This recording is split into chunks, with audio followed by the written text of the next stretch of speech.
Hello, welcome to today's edition of Motels. I'm your host, CudaPete, and today we'll be talking about the 8 3/4 inch or 8.75 inch Mopar rear axle as found in the A-bodies from 1968 to 1972. So why we specified those years? Those are the ones that are most common and the most applications exist. The 8 3/4 was available in the earlier A-bodies, but it was a different axle. It had taper shafts. That changed in '66, but the axle is still a little different, and it really became more common in 1968. So that's what we're going to be talking about today, and we're going to be talking specifically about A-body applications because those tend to be the most confusing to everybody. So, as a definition of A-body, this will be a Dodge Dart, a Plymouth Valiant, a Plymouth Duster, a Barracuda, and so forth. However, the 8 3/4 could be found other cars, and even trucks and vans, as it was used for heavy-duty service. So, in 68, 69, A-bodies that could have the 8 3/4 is V8s, the 273, the 318, the 340, the 383, and 440. These would all be either with the 727 automatic or 3 or 4-speed manual transmissions. Starting in 70 and 72, it was only the 318 and the 340 that this was available with. And again, it was with the 727 or a 3 or 4-speed. However, you could also find this as part of the towing package with the slant 6 up front, or for a heavy-duty application. Again, in this case, it would be the manual transmission, or it would be the 727 automatic. The 8 3/4 was never found before the 904. I'll qualify that and not say never because, as we all know, Mopar is infamous for making specials and unique one-of-a-kinds. So I know there's probably somebody out there who has a 73 Dodge Dart 4-door with the 426 Hemi and the 904 and the 8 3/4, and it's all factory stock. If you have that car, we'd like to hear from you. The housing itself, the design, this is called a Hotchkiss design or banjo design. And the reason for that is the center section is removable with these bolts here. You can unbolt this, take the whole center section with the gears out. So in that case, it's very similar to the Ford 9-inch. Now, where do we get 8 3/4 or 8.75? A 9-inch, that's the diameter of the ring gear. Ford's had a 9-inch diameter ring gear. Mopars have an 8 3/4 inch diameter ring gear. So there's a 1/4 inch difference. This is also known as the banjo type because some people think it looks like a banjo when this is removed. This was in service up until, in A-bodies, up until 1972. As I said, and they're unique for the A-bodies. They're different than the Bs. So in the case of the A-body, from end to end, flange to flange, you're going to find this is 52 5/8 inches wide. And then spring perch to spring perch is 43 inches center to center. Now in the case of a B-body, this is going to be wider, the spring perch by approximately a 1/2 inch on either side, so an inch difference, because it's a bigger car. And even among that, there's subset differences between the two, between 68, 69, and 70 to 72. This axle housing shown here, this is a 70 to 72 variant, and that we can tell because the vent for the axle tube is located on the driver's side, sort of maybe a 1/4 of the way down the axle tube. If this was 68 or 69, the vent tube would be located more towards the center section, so it's a little different when you're looking at these designs. So, the center section, though, is the same, regardless if it's an A-body, B-body, C-body, all the center section interchange. But there are 3 different variations of the center section. The first one, which this one is a 741, and you can tell that the numbers are here, cast into the side. You can see 741. And this is also known as the small type. It has a 1 3/8 inch stem pinion. This is the stem pinion here, so it's 1 3/8. The next one up would be the 742 case that has a little bigger stem pinion as 1 3/4. And then the biggest one, the 489, has a 1 7/8 inch tapered stem pinion. These are cylindrical stem pinions, whereas the 489 is a tapered design. And the 741, fine for most street applications. Same for drag racing. The 49 is considered the most robust. So for real high horsepower applications, you'd probably want to use the 49. Gear ratios that were available, since this could be found in trailer towing packages, trucks, vans, cars, they vary. 2.76, 2.93, 323, this is 323, 3.31, 3.55, 373, 391, and 410. So those would be available from the factory.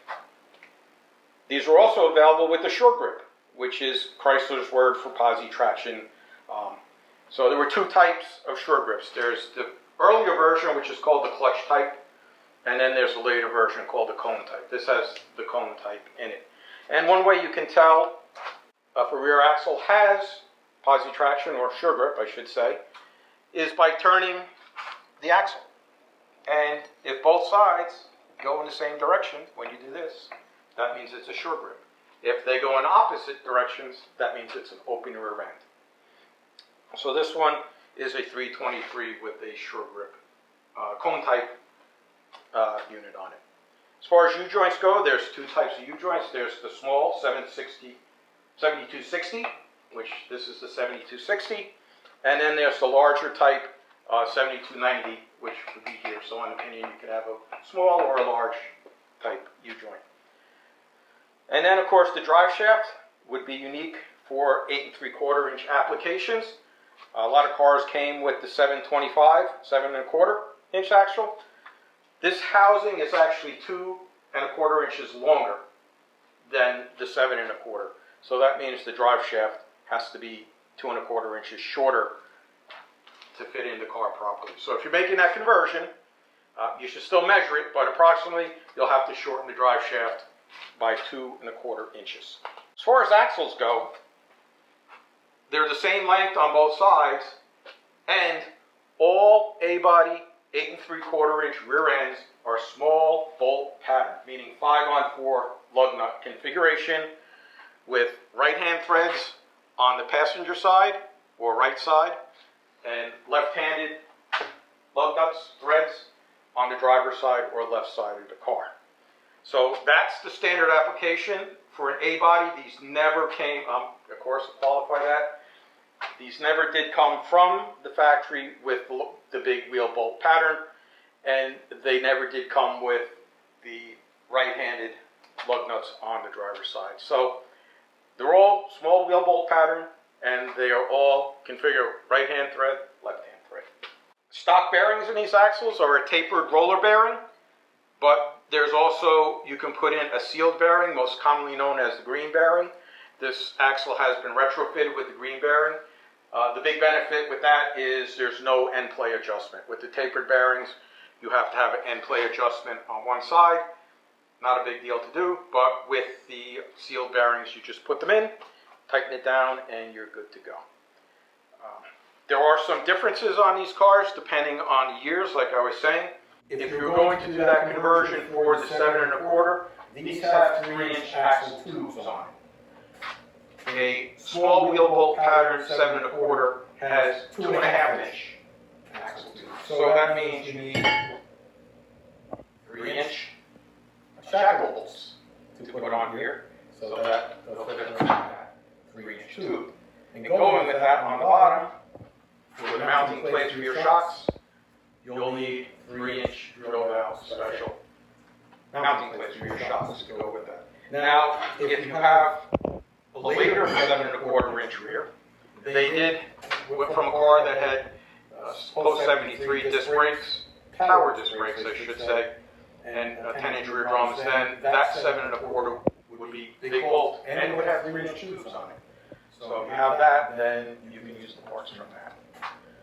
So there are a lot of specialized parts on this rear axle that are unique to A-bodies, and that transfers down to the brakes themselves. So we have 1 3/4 inch drums on here, brake shoes, and to go along with that, we have a special brake drum. It has this big flare or bell on it, and that's to fit it in the short space that this all has to fit into. So this is a special drum. It's unique to the A-bodies. and this is the correct one for the application. Going along with the brakes, because this tube was mounted in different positions, these brake lines vary. So there's actually 3 sets of lines available and 3 different T's. This T here is the one for 70 and 71. If you had 68, 69, this would be the T. The only difference, it looks the same from the top, the way it's round off to match the profile of the housing, over this location here. And this would be for 68, 69. This is going to be 70 and 71. And in 72 they changed. It has a completely different block T, which I don't have. But each has its own unique set of brake lines. So the brake lines for the 68, 69 would end here, and the driver's side would be shorter. This would be 70 to 72, or 71, excuse me. And 72 will be different. 72, the passenger side is the same, but the driver's side is different because this block is different. So you have to be careful with that. If you have a setup that you're doing for 72, it's the same as 73 for the 8 1/4 inch.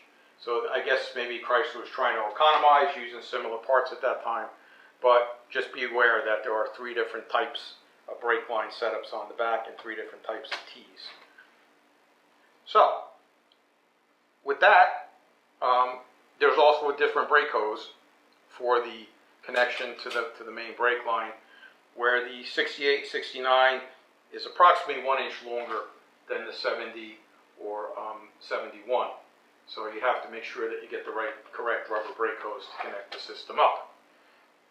But in any case, this was just a general overview of what is involved with the 8 3/4 for the A-bodies from 68 to 72. There's a lot of questions out there about what parts fit which years, what interchanges, what doesn't interchange.